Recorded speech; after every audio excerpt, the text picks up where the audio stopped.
Oi, gente, tudo bem? Hoje eu vim aqui para tratar de um assunto um pouco polêmico. Hoje eu vim falar a respeito da sexualidade. O que o sexo tem a ver com a espiritualidade, né? Algum tempo atrás eu escrevi um texto a respeito do assunto. Depois aqui embaixo no vídeo eu vou deixar o link para que vocês possam ler. Mas assim, a reflexão que eu trouxe com relação ao sexo é se isso influencia de alguma maneira no nosso caminho espiritual, né? E assim, a questão que eu trouxe, que ficou bem polêmica, é que, na verdade, as coisas que a gente faz com o nosso corpo, ou seja, com a nossa personalidade, às vezes é preciso também especificar o que eu quero dizer com o corpo, porque quando eu falo a palavra corpo, né, automaticamente a gente liga ao corpo físico mesmo, né? Então, assim, cabelo, rosto, enfim, os órgãos, os membros, né? E, na verdade, quando eu falo de corpo, eu não estou falando só disso. Quando eu falo de corpo, eu falo da personalidade. Por exemplo, a Juliana, personalidade, no sentido de que não o ser uno com a divindade, e sim a Juliana com as suas peculiaridades, a Juliana que cresceu em São Paulo, a Juliana que mora em São Carlos, a Juliana né, que é professora, a Juliana que faz esses vídeos. Então, assim, quando eu falo de corpo, não só o nosso corpo físico, e sim a nossa personalidade, né?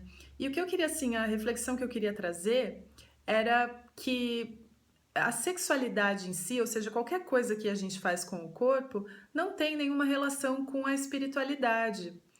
E aí foi no texto eu trouxe assim a seguinte indagação, né? Qual a diferença entre respirar ou entre comer uma coisa muito gostosa que a gente adora e sabe que, por exemplo, talvez não faça tão bem à saúde, ou andar de bicicleta e fazer sexo?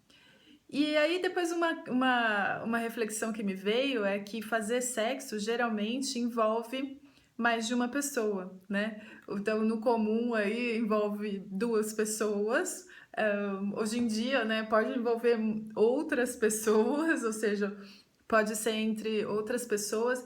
Então, o ato de fazer sexo, claro, também pode ser o sexo com uma única pessoa. Você com você mesmo, você pode fazer sexo com você mesmo.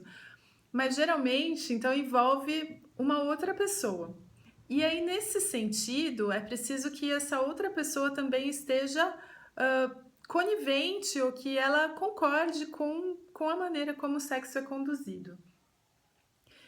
E aí, né, vem essa questão assim, então, por que toda vez que se toca no assunto sexo, por mais que a gente tente fazer dele um assunto natural, parece que já começam as risadinhas, não é? A gente já percebe que as pessoas falam, nossa, né? A gente já fica mais tenso, é uma coisa sobre a qual a gente não gosta de falar, né? Nós mulheres que temos que ir ao ginecologista, nos constrangemos a mostrar o órgão sexual. E por que isso é dessa forma, né? Então é necessário que a gente consiga entender que essa questão, esse tipo de relacionamento que a gente tem com o sexo, não vem de hoje, vem lá de trás, né? Então não é algo. Eu acho que o sexo, nesse sentido, ele acaba virando um instrumento para o ego de culpa, no sentido de que praticá-lo leva à culpa. E essa questão mesmo da busca do prazer. E veja bem, assim, que no sexo isso fica bem mais claro, essa questão da relação da culpa ligada ao sexo, né? Mas se a gente for ver no relacionamento humano ou na nossa vida, tudo que nos liga à busca do prazer parece que é encarado com certa culpa. Por quê? Porque a gente tem a impressão de que para atingir a iluminação, de que para ser uma pessoa espiritualizada, é necessário algum certo tipo de sacrifício.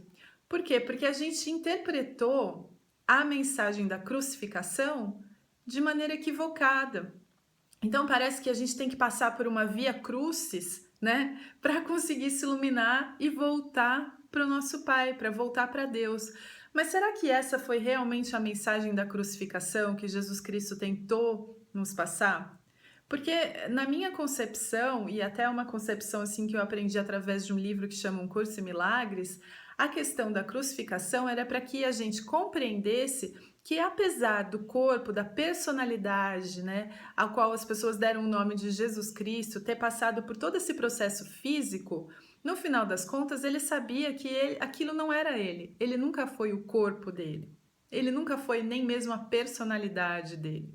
Então ele entendia que, apesar de ter passado por tudo aquilo, que o ser que ele é de fato continuava íntegro, nada foi feito contra o verdadeiro ser, o verdadeiro eu dele, né? Então, nesse sentido, qualquer coisa que a gente faça com o corpo é neutro, mas aí, né, tem outra questão. Então, tudo bem. Ah, então beleza, então vamos fazer sexo com todo mundo. Tá, se a outra pessoa tiver afim também, e, enfim.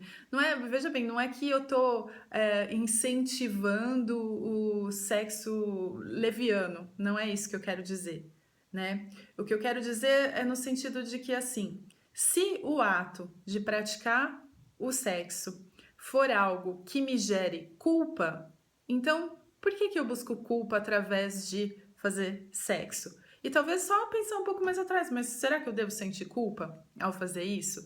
Então, assim, essas pessoas, né, que têm, sei lá, tara os pedófilos ou pessoas que estupram outras, é lógico. Então, nesse sentido, é um ataque, né? Um ato agressivo, é um ato de raiva, é um ato de medo. Mas se é entre duas pessoas que querem fazer isso, que, né, não estão ferindo a si mesmos ou a ninguém, qual é o problema? Mas aí também, né, tem essas pessoas que usam assim, eu acho que para alcançarmos a iluminação, precisamos praticar sexo, e aí, porque dessa maneira encontraremos Deus, e aí é que fica um pouco, né, tem algumas pessoas que usam o sexo como uma desculpa para obter o prazer físico com uma outra pessoa, no sentido de que, ó, vamos fazer isso porque nós vamos nos iluminar, é assim que nos amamos. Então tem que tomar muito cuidado com relação a isso, porque no final das contas, tudo é neutro, depende da intenção que você tem por trás. E então, assim, com relação ao sexo em si, a reflexão que eu queria trazer era qual é o sentimento que ele traz quando é praticado. E é nesse sentido que a gente deve olhar. Porque se estiver trazendo culpa, então tem que olhar mesmo para esse sentimento de culpa e entender de onde ele vem. E se toda vez que eu pratico sexo eu sinto culpa, por que que eu estou acrescentando para minha conta ali, né, para minha balança, algo que me gera culpa? Então, era só isso, mas isso serve para todas as coisas, né? Serve para as coisas que a gente come. Por que que eu como alguma coisa que eu sei que faz mal para o meu corpo, né? Essa busca do prazer com a culpa no sentido de que estou me prejudicando, por que que a gente vive dessa maneira tão dual? Então era só isso, assim, que seja algo para ser vivido de maneira leve e que o significado que ele vai ter depende da intenção que eu tenho por trás. Ele por si só não tem nenhum significado, né? Bom, eu só queria trazer essa questão aqui hoje. Como eu disse, eu vou deixar o link aqui embaixo do texto que eu escrevi para complementar. E é isso, muito obrigada. Até a próxima.